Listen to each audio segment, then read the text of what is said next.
የወባ ትንኞቹ ራሳቸውን እንዲስቱ ፍሪጅ ውስጥ እናቆያለን። ትንኝ አስተላላፊ በመሆኑ የምትታወቀው ሀገራችን ውስጥ አኖፊለስ አረቢያንስስ ወይም ሞስኪቶዋ ሴት ሞስኪቶ ነች። እንቁላል ያስፈልጋል። እንቁላል ለመጣል ደም ያስፈልጋቸዋል።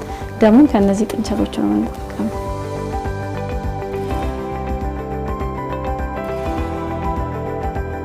ባሳለፍነው ሳምንት ፕሮግራማችን የአርማወር ሃንሰን የምርምር ማዕከል በወባ በሽታ ዙሪያ የሚሰራቸውን የጥናትና ምርምር ስራዎች በዝርዝር ተመልክተናል።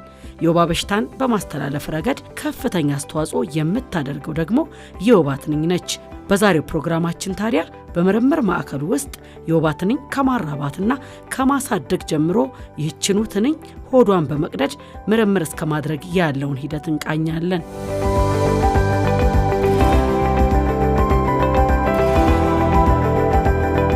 ሞስኪቶ ለማራባት 3 ነገር ያስፈልጋል። ኢንሴክተሪ ውስጥ ማለት ዋና ዋናዎቹ 3 ናቸው። 1 ሩም ቴምፕሬቸር ነው፣ የሩሙ ሙቀት። 2 ምግባቸው። 3 ሂሚዲቲ ነው። ሂሚዲፋየርም አለው ግን አለ አንጠቀም። ሂሚዲቲ ውሃውን ስንደፋ ይሄ ነው የሚመቻቸው። በዋናነት ጽዳት በደንብ ያስፈልጋል። ከዛ ሙቀት ቴምፕሬቸር ሚኒመም አለ ማክሲመም አለ ከ24 እስከ 27 ለአዳልት ሩም ያስፈልጋል። ለላርቫል ሩም እንደዚሁ ሂተር እንጠቀማለን ሙቀት እንዲያገኙ ማለት ነው። ካልሆነ በሳፋዎች ውሃዎችን በማድረግ ፎጣዎችን ውሃ በማርጠብ ሁሚዲቲው የቤቱ እንዲጠበቅ እናደርጋለን።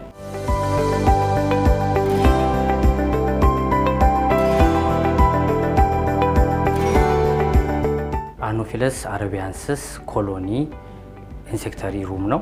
ከዚህ ይሄኛው አዳልት ሩም ይባላል ወይም የቢምቢዎቹ እናት እና ለኤክስፐሪመንት የምንጠቀማቸው ሞስኪቶችን የምናራባበት ሩም ነው። ይሄኛው ሩም ማዘር ሞስኪቶዎች አሉን። እነሱን ብለድ ወይም ደም ከተመገቡ በኋላ እንቁላል ይጥሉልናል። እንቁላል ከጣሉ በኋላ የራሳቸውን ስቴጅ ላርቫል ስቴጅ ይባላል ወይም የኤች ስቴጅ ብለን እንጠራዋለን። እሱን ስቴጅ ካለፉ በኋላ ወደ አዳልትነት ሲቀየሩ አዳልት ሆነው የሚቀመጡበትና ከዛ በኋላ ደግሞ የተለያዩ ኤክስፐሪመንቶችን እንሰራለን። ሜምብሬን ፊዲንግ ማለት ነው። እሱን ከሰራም በኋላ የምናስቀምጥበት ሸልፋችን ነው ይሄኛው ሩም ማለት ነው። በመጀመሪያ ደረጃ ጥንቸል አለች። እቺን ጥንቸል ቢምቢዎች የወባ ትንኞች ይመገባታል። ከተመገቡ ደም ይመገባታል። የወባ ትንኞች እንቁላል ለመጣል መጀመሪያ ደም መመገብ አለባቸው።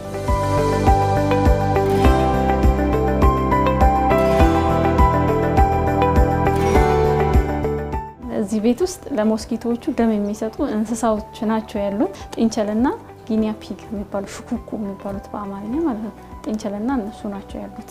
እኛ በብዛት ያቺኛውን አንጠቀምም። ለምን? ለመያዝ ለመላጨት ስለማትመች፣ ችግር ከሆነ ብቻ ጥንቸልን ካጣን እሷን እንጠቀማለን። ግን እሷም ደም ትሰጣለች። እነዚህ ጥንቸሎች እንላጫቸዋለን። እንደዚህ እንዳያችሁ እንደዚህ አሁን እንደዚህ ነው ጸጉራቸው። እንደዚህ ብከቻቸው አያገኙም ሞስኪቶቹ በቀላሉ እንዲያገኟቸው ይላጫል። ይሄ ከተላጨች በኋላ እዚህ ውስጥ ነው የምትገባው፣ እንዳትንቀሳቀስ ማለት ነው። እዚህ ውስጥ ትገባና እንደዚህ እንዳትንቀሳቀስ ይደረግና ይታሰራል። ለምን? ሞስኪቶቹ እንዳይረበሹ፣ ስትንቀሳቀስ ይረበሻሉ፣ በደንብ እንዲመገቡ ማለት ነው።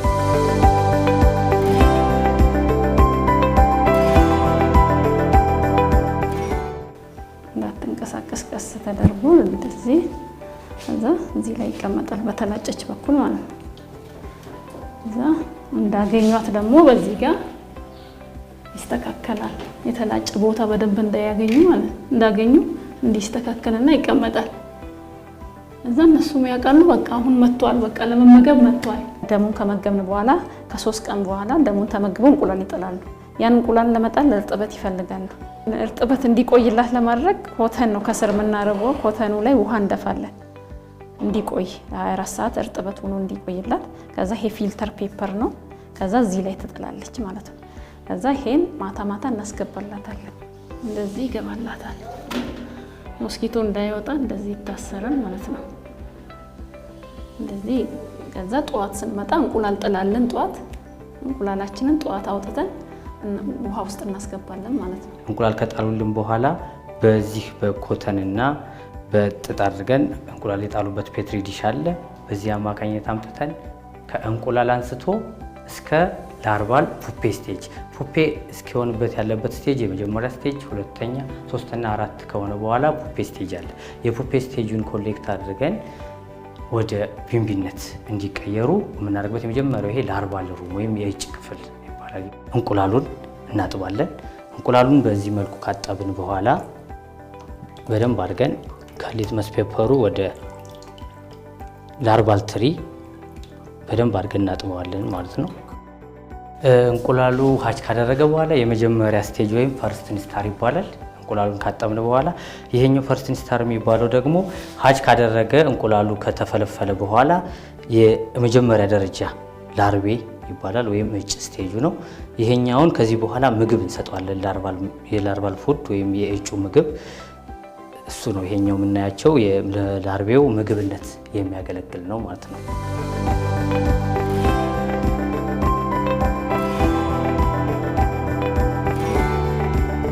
ሲፈለፈል ሀች ካደረገ በኋላ ያንን ወደ ተለያዩ ትሪዎች በስፕሬት በማድረግ ብዛታቸውን ቀንሰን ለእያንዳንዱ ትሪ በሚያስፈልገው መጠን ሳይበዛ እናደርጋለን።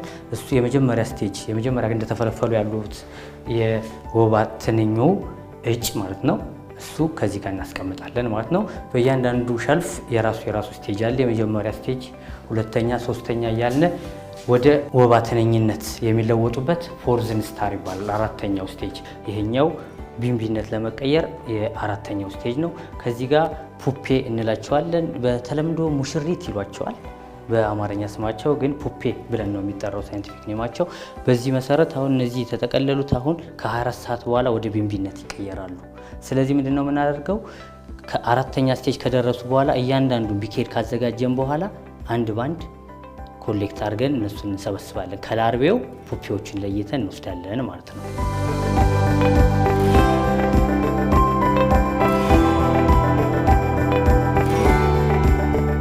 ፑፔዎቹን ከሰበሰብንና ሴሌክት ካደረግናቸው በኋላ ከመረጥነ በኋላ ከላርቬው ከለየን በኋላ የለየናቸውን ፑፔዎች በቢኬር አድርገን አምጥተን ኬጅ ውስጥ እናስገባለን። ኬጅ ውስጥ ያስገባናቸውን እስኪበሩ ድረስ እንደዚሁ እንዳሉ ሌብል አድርገን ፑፔ መሆኑን ቀኑን ያስገባንበትን ቀን በመመዝገብ እናስቀምጣለን። ከበረረ በኋላ እያንዳንዱን ቢኬር ደግሞ እናወጣለን ማለት ነው። ይሄ የመጨረሻ ስቴጁ ነው። ከዚህ በኋላ ከአንድ ቀን በኋላ 24 ሰዓት ወደ ወባ ትንኝነት ይቀየራሉ ማለት ነው።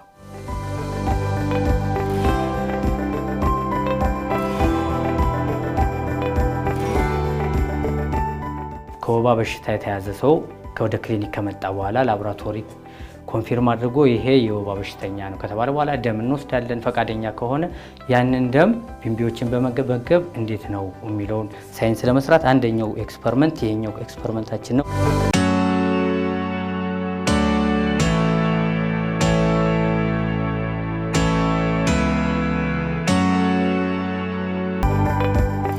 ወባ ትንኝ አስተላላፊ በመሆን የምትታወቀው ሀገራችን ውስጥ አኖፊለስ አረቢያንስስ ወይም ሞስኪቶዋ ሴት ሞስኪቶ ነች እና እሷን ሞስኪቶ ከላቦራቶሪ ካሳደግን በኋላ መርጠን ሴቶቹን እናደርጋለን። ሴቶች ናቸው ወባን አስተላላፊ ናዎች የሆኑት ማለት ነው። በላቦራቶሪ በማይክሮስኮፕ አማካኝነት ሞርፎሎጂካል አይደንቲፊኬሽን ተደርጎ ይለያሉ።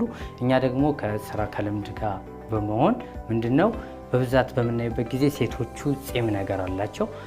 ሴቷ ደግሞ ሹልና መርፌ የመሰለ ቆዳን በስቶ የሚገባ አካል አላቸው እና በምናይበት ጊዜ በደንብ ይለያሉ በአይናችን። ስለዚህ ያው ከስራው ጋር ስትቆይና ትሬኒንጎችን በመውሰድ በትምህርት ያንን መለየት ይቻላል።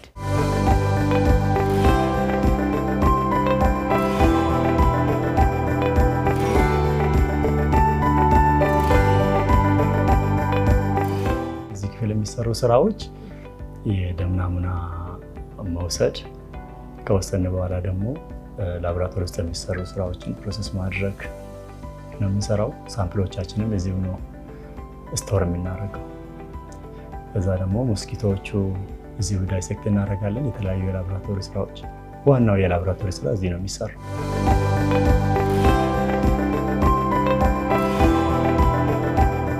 እንደምትመለከቱት ዳይሴክሽን ኤሪያ ነው ይሄ ቦታ። ይሄኛው ደግሞ ዳይሴክሽን ማይክሮስኮፕ ይባላል። ምንድነው የሚሆነው? የወባ ትንኞቹ ደም ከመገቡ በኋላ በሰባተኛው ቀን ሆዳቸው ተቆርጦ በሽታ አለው የለውም የሚለውን የምንመረምርበትና የምናይበት ቦታ ነው ማለት ነው። የወባ ትንኞቹ ራሳቸውን እንዲስቱ ፍሪጅ ውስጥ እናቆያለን። ለተወሰነ ለ10 ደቂቃ ለ5 ደቂቃ እናቆያለን ማለት ነው። ምናልባት ፍሪጅ ከሌለ ደግሞ ምንድነው የምናደርገው? በአልኮል ራሳቸውን እንዲስቱ እናደርጋለን ማለት ነው። የወባ ትንኞች እዚህ ጋር ይመጣሉ። ይሄኛው ኬሚካል አለ። ይሄኛው ኬሚካል ሜርኩሮክሮም ይባላል። በሜርኩሮክሮም ስቴን ይደረጋሉ። ከዛ ሆዳቸው ተቆርጦ ይወጣል ማለት ነው። ሚድገት ይባላል በእኛ በሳይንስ አጠራር። ወባ ትንኝ ሞስኪቶ አንጀቱ ሆዳቸው ውስጥ ሚድጋት ሆድ ነው። እዛ ውስጥ የፓራሳይቱ ላይፍ ስቴጅ ኦሲስቲም ይባላል። እሱን ነው ዳይሴክት አድርገን እሱን ነው የምናወጣው። እዚህ ውስጥ በምናይ ሰዓት ኢንፌክሽን ወይም በሽታው ተላልፏል ወይ የሚለውን ነገር እሱን እንለያለን። ቢምቢው የወባ ትንኙ ወባ ተይዟል ወይ፣ መጀመሪያ ላይ ደም ተመግቧል። ደም የተመገቡት ወባ ካለባቸው ሰዎች ነው የተመገቡት።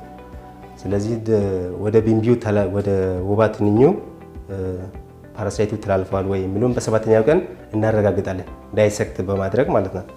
ከዛ በኋላ ካረጋገጥን በኋላ እንቆጥራቸዋለን።